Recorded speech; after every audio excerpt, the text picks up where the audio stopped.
Howdy meeps, Rigaroga here. And you're you. Or at least you were last time I checked. Yeah, anyhow. Howdy. I have some more stuff. Some of these things I actually arrived a while ago, but I never showed them off. So they're kind of open already. And then another thing came, and we're going to open that up and at least do an initial look. And then the idea, of course, with all of this stuff is that I'll use it for other things eventually.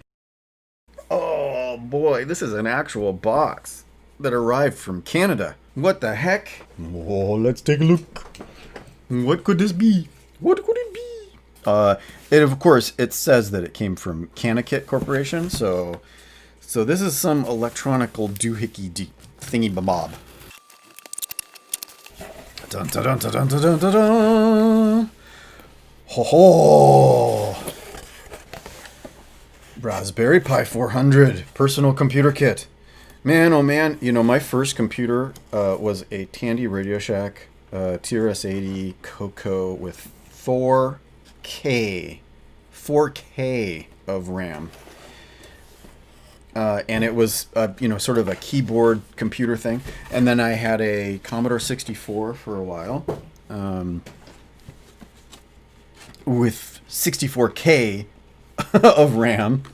And this little guy, this keyboard or computer in a keyboard has 4 gigs. This is the 4 gig model. Or actually, I guess all of the Raspberry Pi 400s have 4 gig. But it's basically a Pi 4 with 4 gigs of RAM. So it's a keyboard. It's got the GPIO micro SD slot, 2 HDMI ports, a USB-C port, but it's only for power, and then 2 USB 3 ports, a USB 2 port for the mouse, I assume, and then gigabit Ethernet, and then I assume that's a Kensington lock. Raspberry Pi 400, your complete personal computer built into a compact keyboard. Featuring a quad-core 64-bit processor, wireless networking. It's got... and you're right, it's also got Bluetooth as well. So Wi-Fi and Bluetooth. Not Wi-Fi 6, though. It's whatever.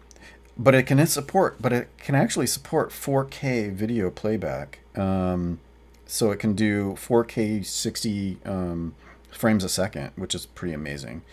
This is the most powerful and easy to use Raspberry Pi computer yet. Surf the web, edit documents, watch videos, and learn to program using Raspberry Pi OS desktop environment. This kit contains everything you need to get started. Raspberry Pi 400 computer, USB mouse, power supply, SD card, HDMI cable, and a beginner's guide. Except for a TV or a monitor.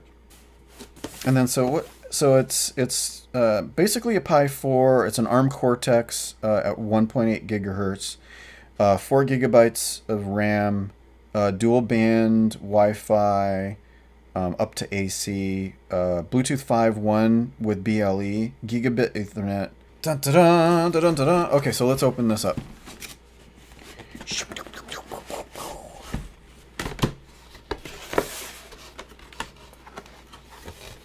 And there it is. Look at that. That's pretty amazing. That's really freaking cool. Look how small that is. So here, by contrast, this is my current iMac keyboard.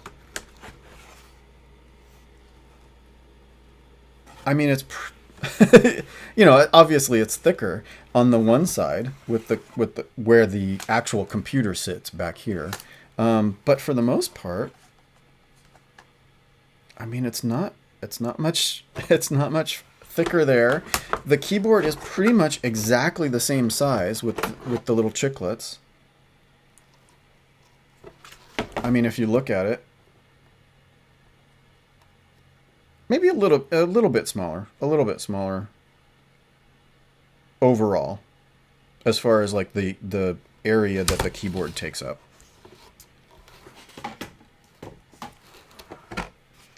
But it's got a cute little Raspberry key on there. Oh man, it's so cute. Little no slip things. Yeah, that is a Kensington slot. So you can lock it down if you're in a school environment or something like that. Print screen, sys request. Oh man, I haven't actually used Linux in so long on an actual like dedicated Linux box, but sys request is cool. And power, and you can use a function key to get to a numeric keyboard right here. But that's literally the whole thing. That is so cool. Oh, and it's actually the memory card, I think it's already in there. Wait, that's a placeholder. That's not an actual card. Oh, it is the card. That's already in there.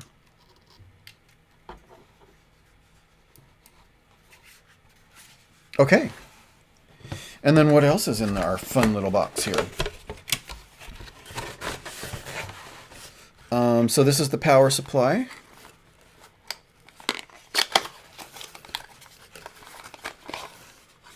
Now, it's actually built right in. So it is USB-C for power, which means that if you have any like battery pack, all you need is USB out or USB A or whatever to USB-C to get it powered. As long as it has enough. I can barely see. Oh, output, 5.1 volts. So as long as your battery can support that, you could actually run this remotely, like and get a one of the portable monitors that powers by USB-C, and you could totally take it and set up. So that's kind of cool. And then this is the mouse. I was kind of lamenting the other day not having. I mean, I actually have a second mouse that I use, but this is the mouse I use with my Mac, and obviously it's got the touch top, but only physically there's no buttons. It's all. Well, no, I mean physically there is, but it's not differentiated like this one has the two.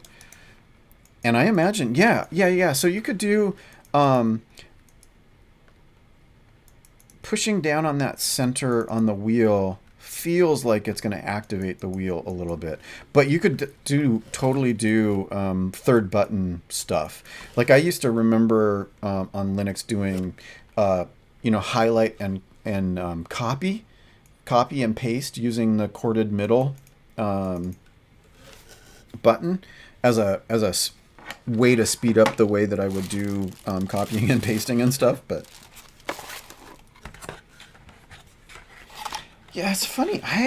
I'm trying to remember. It has been a bazillion years since I've had a dedicated Linux box, like a physically.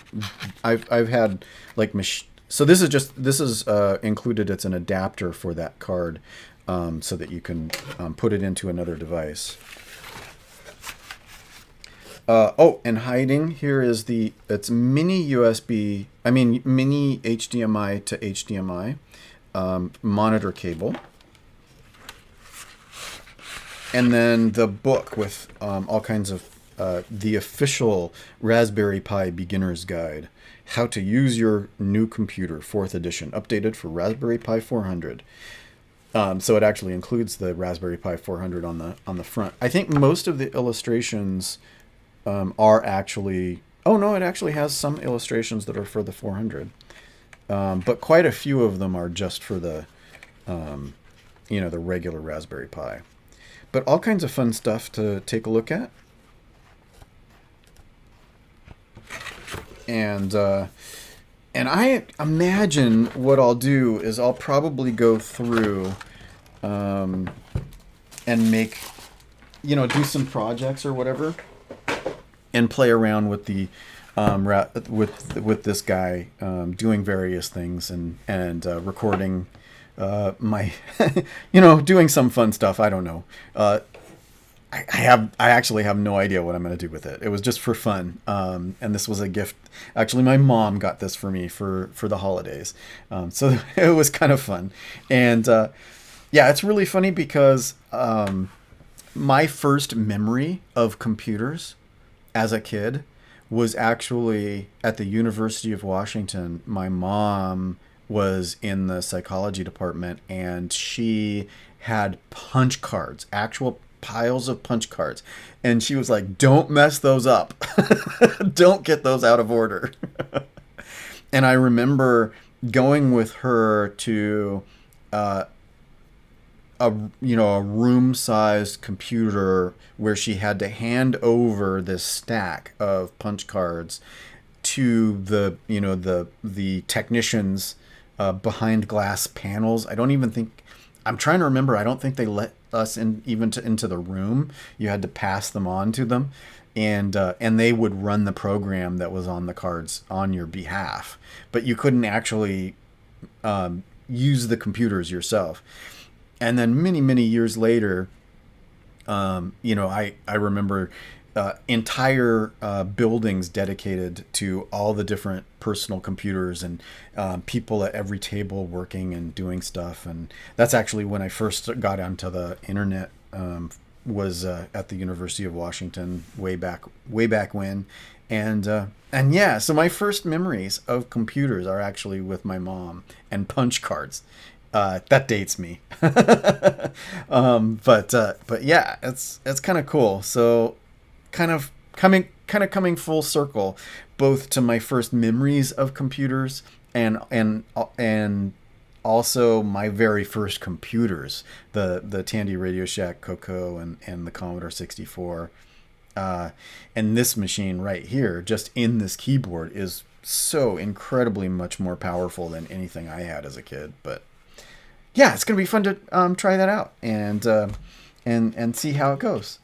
Thanks for watching me unbox that, and hopefully I'll do something fun with it and share that with you in future. Thanks for watching. Bye.